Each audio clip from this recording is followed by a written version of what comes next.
Good afternoon, and I'm delighted to be joined today by Tawanda Maker, who is the clinical nurse manager of the renal dialysis program at Grace Medical Center. Thank you for joining us, Tawanda. Thank you. I'm very happy to be here. Well, today I'm going to learn something I know because I don't know very much about kidney health or kidney disease. So let's start out, I guess, with what are the symptoms of kidney disease? What should you look out for in order to know you have a problem? Well, the biggest issue with kidney disease is there are no early symptoms. By the time you find out and start having symptoms, you've had significant damage to your kidneys. And unfortunately, most of the time, it is not reversible. So there are 5 stages of kidney disease. You pretty much coast along so you get about stage 4 is usually when people start to have symptoms.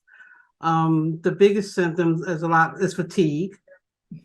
People will feel short of breath.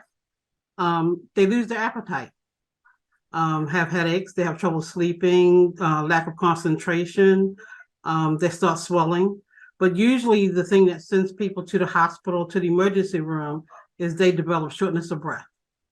And at that point, it's significant enough that you probably are at the point where you will need a treatment, whether it is a form of dialysis or you may need a kidney transplant. Wow. So shortness of breath, we associate that with heart disease. I never associate that with kidney disease. How interesting.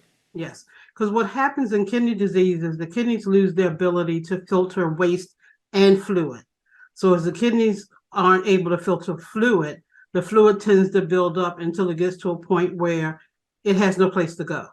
So the body is just retaining fluid. And usually, sometimes people will develop congestive heart failure because of the buildup of fluid. Wow, very serious. Okay, we want to prevent it, obviously. So let's talk about lifestyle. What are the things that we all should be doing every day to keep our kidneys healthy? Well, kidney failure always is associated with some other type of illness. The number one reason that people are on dialysis and have kidney disease is diabetes. The second cause is hypertension. So it's managing those two illnesses will help preserve kidney function. What is the connection between hypertension or high blood pressure and kidney disease? Why does one cause the other? What happens is they have what they call small vessel damage of the blood vessels. So the part of the kidney, the glomerulus that makes the urine, is supplied by blood. So anything that damages the small blood vessels causes the glomerulus to not get enough blood, which reduces the nutrients and the oxygen going to the glomerulus. So after a while, they just stop working because they're not getting adequate nutrition, adequate oxygen. So over a period of time, those nephrons will die off and stop working. Wow. Okay. So what about the risk factors? Obviously, if you have high blood pressure, that's a risk factor. Right. You mentioned diabetes. Are there others? And how can we learn to be aware of them? And what can we do to lower them? I think the biggest issue is that high blood pressure is such a common illness that people don't recognize how serious it is and how it can lead to pretty serious complications. So they don't tend to get educated about the illness. They don't understand why it is crucial that they take their blood pressure medicines and keep their blood pressures under control. And the Right. thing to do is to find a good doctor that's going to work with the person to find the right blood pressure medicines that keeps their blood pressure under control. And what about diabetes? Same thing with diabetes. The biggest problem with diabetes is the lack of education. People don't always understand what they can and cannot eat. Seeing a nutritionist, working with your diet, reducing the amount of high glucose foods, getting enough exercise, and taking their medications is crucial. And how does diabetes affect the kidneys? You explained it really well in terms of high blood pressure. What about diabetes? It's the same thing. It damages the blood vessels. Ah, So anything that damages the blood vessels reduces the amount of blood going to the kidneys. All right, these are very serious things you're describing. So, talk about the program that you have there at Grace Medical Center. What's the importance of such a comprehensive renal program? What are the things that you can offer that really support these patients? The biggest thing is education and also a well-rounded team. Teams in dialysis units tend to include nurses, technicians, social workers, dietitians, and the nephrologist. And we pretty much see these people if they're on dialysis, hemodialysis especially, we're seeing them 3 times a week. And the nephrologist seeing them every week or at least once a month. The dietitians see them all the time. So it's basically a lot of education and pretty much learning about the disease and following the directions of their healthcare team. Dialysis, I don't know, but I'm under the impression that once you go on dialysis, there's no real way to go off of it without a transplant. Am I correct? That is true. The unfortunate thing about kidney disease is that there is no cure. There are only treatment options, and the treatment options are either hemodialysis, peritoneal dialysis, transplant, or what's called conservative management, in which people decide to let nature run its course and not do any other treatment option, which ultimately ends in somebody passing away. Wow. Kidney transplants at one time were very rare. Now it's much more common, is it not? Yes, it's much more common. It is another treatment option. It has the same things, but the thing about it is that you're able to live a more normal life because you're not having to stop your life to do dialysis. So with modifications to the diet, taking in medications, which is crucial because people tend to forget that transplanted kidney is not native to your body and that your body is going to continually try to reject that kidney. So taking the medications and working with the transplant team is essential in order to keep that transplanted kidney lasting as long as possible. And I'm a layman again, what does dialysis actually do? What happens is with either peritoneal or hemodialysis, we basically are removing the waste and the fluid that the body can no longer get rid of on its own. And how long does it take? Depends on the size of the person. For hemodialysis, the typical treatment is between 3 to 4 hours, 3 times a week. So you're getting a half a day of normal kidney function. With peritoneal dialysis, you are doing dialysis 7 days a week in the comfort of your home. Hemodialysis can also be done in the comfort of your home after you're trained by your healthcare team to perform the dialysis at home. All right, so you've made it very clear. The scary thing is there is no warning until it gets very severe. There are no symptoms. So you need to know if you're at risk, and your big risk factors are high blood pressure and diabetes. Those are the major ones. Right. Are there others we should know about? Some people are born with inherit certain diseases. Other people, it may be that they have some underlying kidney disease which damages their kidney. One of the bigger risk factors also is smoking, because smoking also damages blood vessels. So one of the first things that nephrologists will tell patients to do is to stop smoking. Wow.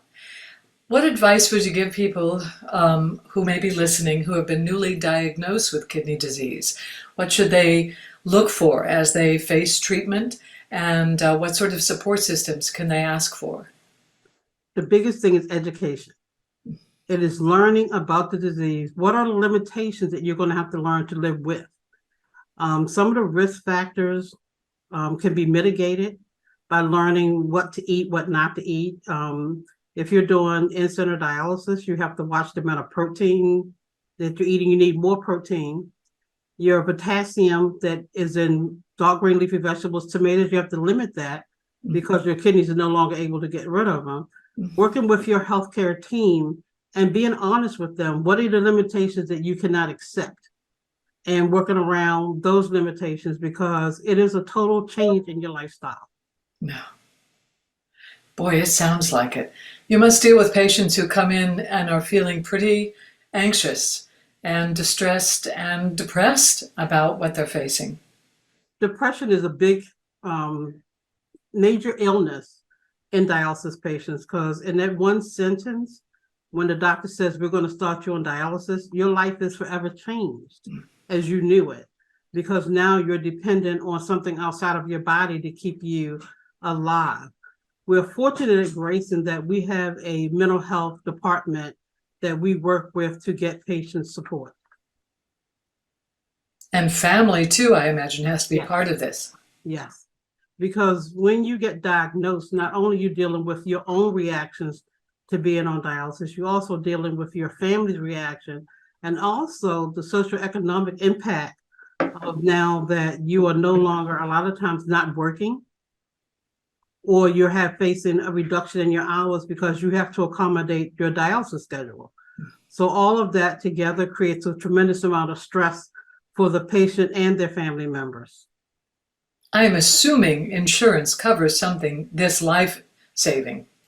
Yes, all insurance covers it, but also Medicare also covers parts of the dialysis.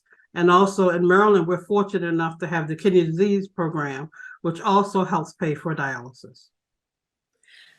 I'm guessing most of your patients are older. Is that correct? Since a lot of these things are lifestyle that cause the disease? Unfortunately, our patients are either getting older or they're getting younger. I just started a 35-year-old on dialysis. So our youngest patient, the youngest patient I've taken care of was 26. 5 years old. Is that would have been a genetic, wouldn't it? Yeah. Or they had a childhood illness with kidney disease that continued. But the 35-year I just started was, his is due to diabetes and high blood pressure. Oh, my. Well, I knew I was going to learn a lot, and boy, did I. Is there anything before we say goodbye that you think people need to know about kidney health in general? Like drink a lot of water, or I don't know, anything. Know your health history. Know what illnesses you have. Find a very good doctor that's going to monitor your blood work, because it's very easy to diagnose by looking at a basic results of blood work, and ask questions. Watch what you eat. Salt is not your friend. You know, but the biggest thing is education. Well, you have helped us a lot in that journey today, because I myself have learned a lot. So thank you so much to Wanda Maker, and I know that Grace Medical Center, which is part of the LifeBridge family, obviously sounds like a terrific place to go if you should be facing this crisis. I truly, it is my pleasure and honor to be working here. That's good to hear. All right, thank you so much. Tawanda Maker, Clinical Nurse Manager of the Renal Dialysis Program at Grace Medical Center. Very informative. We thank you so much for your valuable time today. Thank you. It has been my pleasure. Thank you. All right, and as I say, that gives them time to then cut out. Thank you so much. Wow, that was impactful. I had no idea there were no symptoms until it's at stage 4. And the bad part of it about most of the symptoms you can contribute to something else. I have swelling in my legs. I've been standing on my feet too long. People are getting on my nerves. I lost my appetite. It's something I ate the night before. So a lot of people don't put it all together until they get educated.